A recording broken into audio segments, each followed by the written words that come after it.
Welcome to On Campus with CITI Program, the podcast where we explore the complexities of the campus experience with higher education experts and researchers. I'm your host, Ed Butch, and I'm thrilled to have you with us today. Before we get started, I want to quickly note that this podcast is for educational purposes only and is not designed to provide legal advice or guidance. In addition, the views expressed in this podcast are solely those of our guests. Hello, everyone, and welcome to the final episode of Season 3 of On Campus. If this is your first time tuning in, welcome. And if you've been with me throughout this season and seasons prior, thank you for spending your time, curiosity, and attention here. On Campus has always been about creating a space for thoughtful conversations about higher education, and this season truly embodied that mission.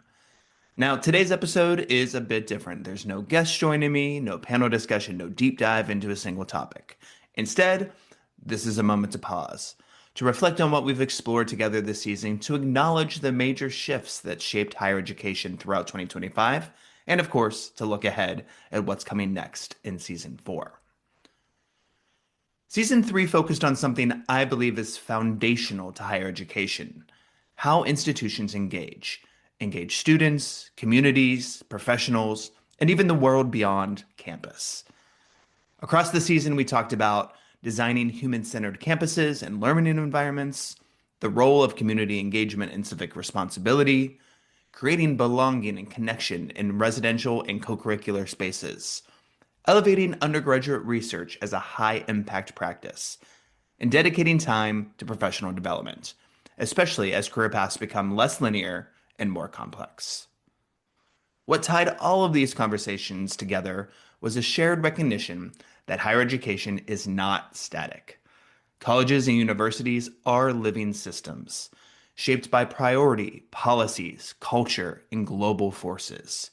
And in 2025, those forces were especially visible. So let's zoom out for a moment and talk about what changed or continued to evolve across higher education this year. Artificial intelligence, no other place to start than there. But AI became institutional and not experimental. It was something that no longer institutions were piloting, but it truly became embedded in admissions and enrollment management, career services and resume screenings, academic advising and early alert systems, and teaching, assessment, and curriculum design. And what stood out this year was not just the adoption, but governance as well. Universities increasingly had to answer tough questions about ethics, transparency, bias, and student data. The conversation shifted from, should we use AI, to how do we use it responsibly, and who benefits? Next, career readiness really took the stage. The pressure on institutions to clearly articulate the value of a degree intensified in 2025. Students and families wanted strong connections between the coursework and careers they're seeking, clear pathways from education to employment, and skills that translate across industries, not just first jobs. So this helped elevate conversations around experiential learning, compliance and regulatory careers, micro-credentials, and interdisciplinary pathways. Topics we, of course, touched on directly this season. Third, and probably one of my favorite things to talk about, is that global engagement rebounded, but with caution.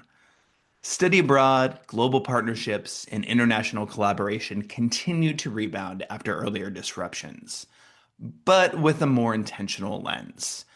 Institutions now are really focused more on student health and safety, ethical global partnerships, short-term and hybrid global experiences, and reciprocity rather than one-way engagement. Global education in 2025 wasn't just about travel. It was about responsibility and sustainability. And last, student belonging remained a central challenge. Despite all of the innovation, one thing remained constant. Students continue to report concerns around belonging, mental health, and connection. Institutions really started to invest more in residential learning communities, student support services, and trauma-informed and inclusive practices.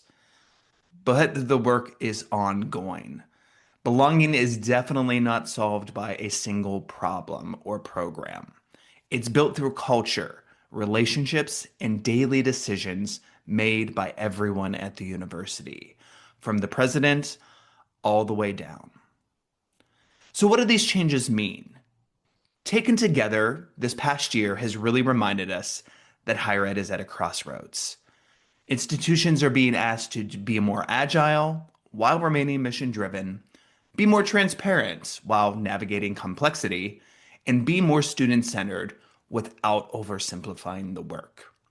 And perhaps most importantly, higher education is asked to listen. Listen to students, to staff, to faculty, to communities, and critics alike. And that's something that we are going to continue to prioritize on this podcast.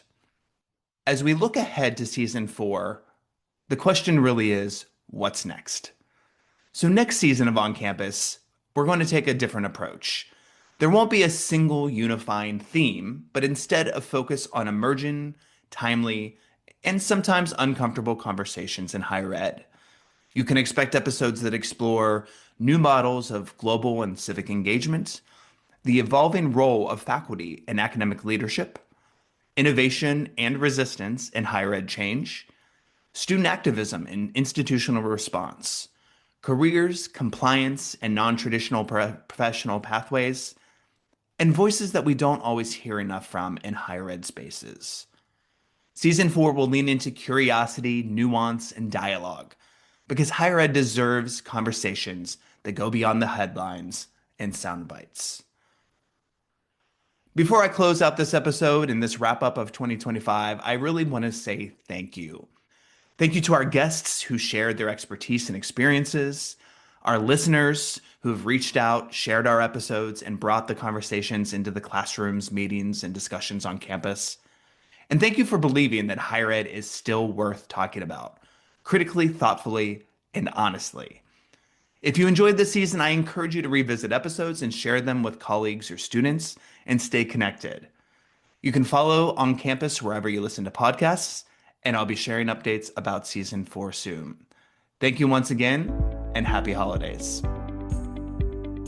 I invite all of our listeners to visit cityprogram.org to learn more about our courses and webinars on research, ethics, compliance, and higher education. I look forward to bringing you more expert guests to discuss what's happening on campus.